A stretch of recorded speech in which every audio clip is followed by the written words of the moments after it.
A very good day to all of you. So it is the consonants that we'll be doing today. Consonants, as you know by now, that they are different from vowels and diphthongs that we did last time. And consonants, they have properties and characteristics of their own, which are different from what the vowels have. Consonants, they may be articulated in either of the two ways. That is, there is a closing movement by one of the vocal organs in such a way that it is possible to hear the sound of the passing air, or the closing movement may be complete, that is, there may be a total blockage, and the vocal organs involved may be lips, the tongue, and the throat. And also the consonants, they occur on the edges of the vowel, the syllable, which is the nucleus. So the main focus is on the nucleus, and these consonants, they occur on the sides or the margins or the edges. Consonants also occur in clusters. Then consonants may be voiced or voiceless, depending on the vibration of the vocal cords. If the vocal cords vibrate, they are voiced sounds, and if the vocal cords do not vibrate, they are voiceless. And they may be divided, they may be classified on the basis of the place of articulation as well as manner of articulation. On the basis of manner of articulation, they are classified into six categories, six classes. Now here let's have a look at this chart, which shows that how they are classified on the basis of the manner of articulation, which is given on the left side, and the place of articulation, which is given on the top. So according to the manner of articulation, they are classified into, as you can see from this chart, stops, which are also called plosives, fricatives, affricates, nasals, laterals, and approximates. So stops or plosives, for this, there is a complete, the air is held inside the mouth, there is complete blockage, and then the air is suddenly released with an explosive sound. So these are the plosives, and they are also called the stops. The second thing is the fricatives. In this case, in the fricatives, the vocal organs come so close to each other that is the movement of air through these vocal organs can be heard. The third category is affricates. In this case also the air is completely blocked inside the mouth, but there is no suddenness of the release of the air as is there in the case of plosives. The air is more slowly released than in the case of plosives. So these are the affricates, and the fourth category that we have are the nasals. In this case, the soft palate is lowered, and the oral cavity is completely blocked, and the air moves out through the nasal cavity, producing nasal sounds. The fifth category is the laterals,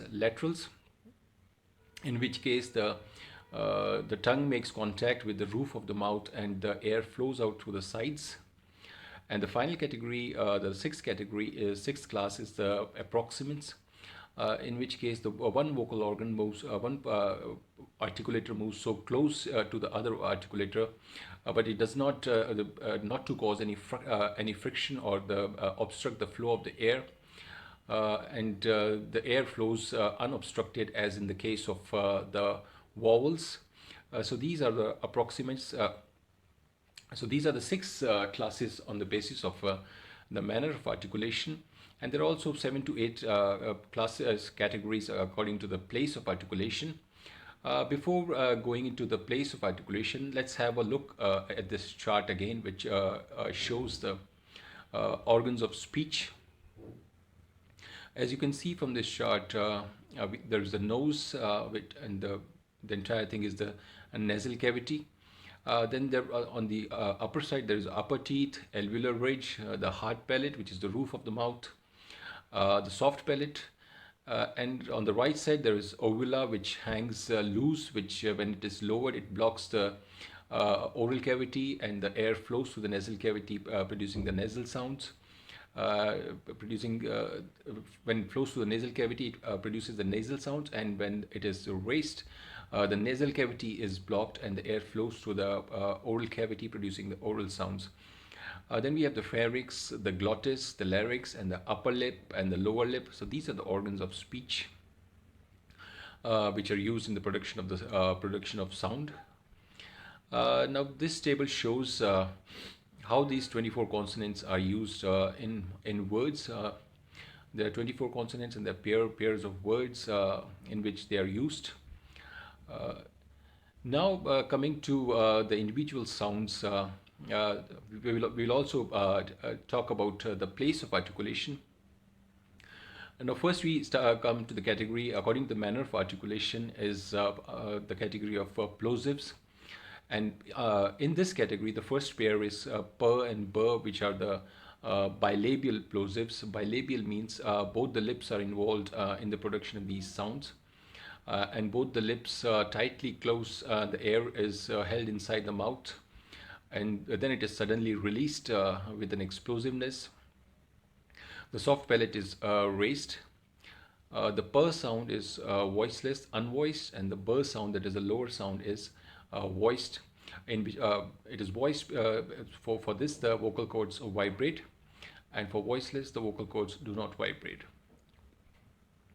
So this is the second pair that we have. These are the alveolar plosives, in this case the blade of the tongue makes contact, closes against the alveolar ridge, and the soft palate is raised.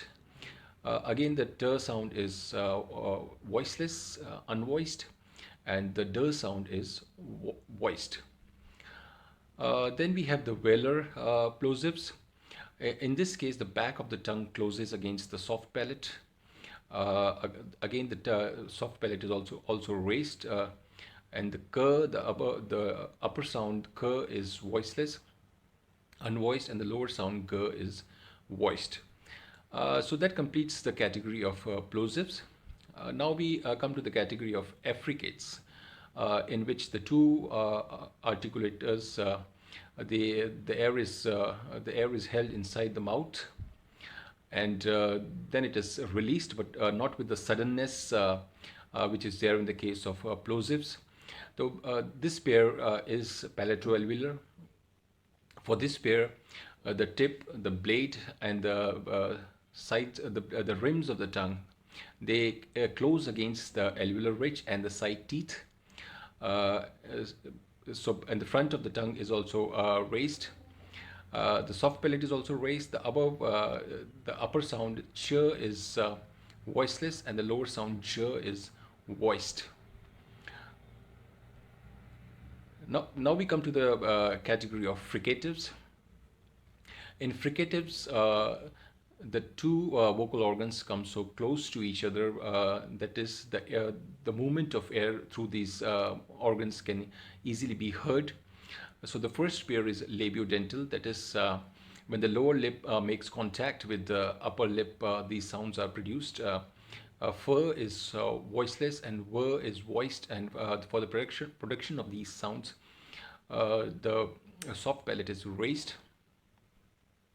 The second pair is these are the dental sounds. In this, for the production of these sounds, the tip of the tongue, it touches the back part of the upper teeth, or the tongue may also protrude between the lower and upper teeth, producing these sounds. The soft palate is raised, and th is voiceless, and the is voiced. Then we have these alveolar sounds, s and z. For this, the tongue blade is makes contact with the alveolar ridge, and the soft palate is raised. The s sound is the upper sound is voiceless, unvoiced, and the lower sound z is voiced. Then we have sh and zh.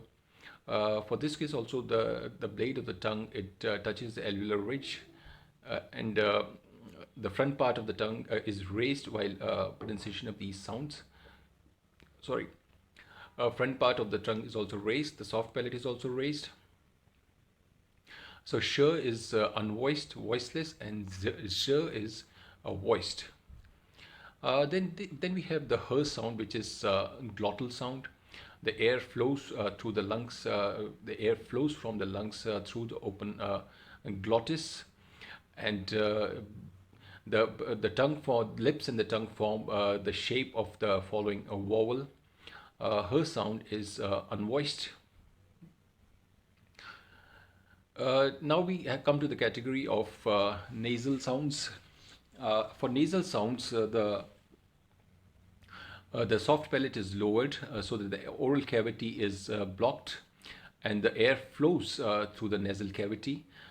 This is the bilabial sound. The bilabial, both the lips are involved in the production of a m sound. Both the lips close the oral cavity, as well as the soft palate is lowered, and the air moves through the nasal cavity, producing m sound, which is voiced. Then we have this n sound, the alveolar sound, in which case the blade of the tongue touches the alveolar ridge, and the rims of the tongue touch the side teeth, and the soft palate is lowered, closing the oral cavity so that the air flows through the nasal cavity, producing this n sound, and this is also voiced. Then we have this sound, the third nasal sound, which occurs in words like sink, sing, etc. And this is the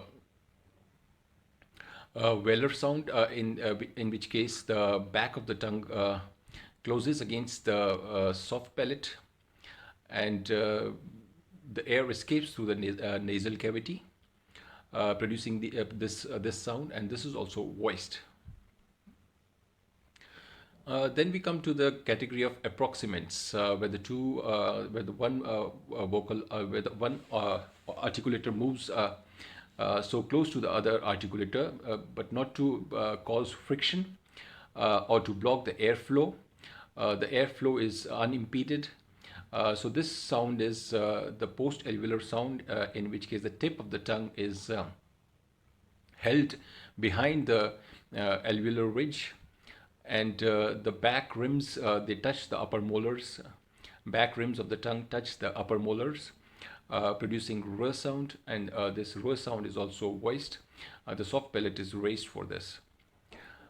Then coming to the y sound, this is the palatal semi-vowel. In this case, the tongue is in the position of front closed vowel E sound, and it immediately glides to the following vowel, producing the y sound. The soft palate is raised, and y sound is also voiced. This is the w sound. This is labiovelar semi-vowel. For this, the tongue is in the position of close closed back vowel, and from that position it glides to the following vowel, producing the sound w, and for this also the soft palate is raised, and it is this sound is also voiced. Now we have one more sound, the l sound, which is the lateral sound. For the lateral sound, the blade of the tongue so for this lateral sound, we have the blade of the tongue closing against the alveolar ridge, and the air escapes through the sides, producing this l sound. The soft palate is raised, and this sound is also voiced. So having completed all the 24 consonants, we have described these 24 consonants on the basis of the manner of articulation and the place of articulation. We have described them, how the various sounds are voiced, and how some sounds are unvoiced, depending on whether the vocal cords vibrate or vocal cords do not vibrate. Now let's see how these consonants, they are used in words, how they occupy various positions in the words. I don't think that you know that there are three positions that the consonants occupy: the initial position, the middle position, and the final position. Now, as you see in this picture, The per and bur sounds, in the first case, they occupy the initial position, pen and bin. In the second case, they occupy the final position in cap and cab. And in the third case, in happen and cabbage, they occupy the middle position. Uh, and in case of ter and der, to and do initial position, hat and had final position, and hotter and harder, it is the middle position, medial position. In cot and got, that is for sounds k and g, got and got initial position, pick and pig final position, and packet and forget, this is a middle position. And for q, the last word here in this picture, it is the initial position. Now, in the case of affricates, as you see in this picture, ch sound occupies both the initial and the final position of the word church. And in the second case also, the j occupies both the initial and the final position. The word is judge. And in nature, ch occupies the middle position, and in the word larger, j occupies the middle position. Now, in the case of fricatives, fur and were, as you can see in this picture, fur and were, they occupy the initial position for the words fan and van. They occupy the final position for the word hoof and hooves. And they occupy again the middle position for cafe and cover. For phase, it occupies the initial position, and for above the were sound, it occupies the final position.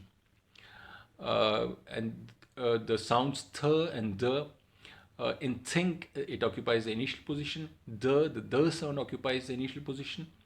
And for bath and bathe, they both occupy the final positions respectively. The th occupies the final position in bath, the occupies the final position in bathe.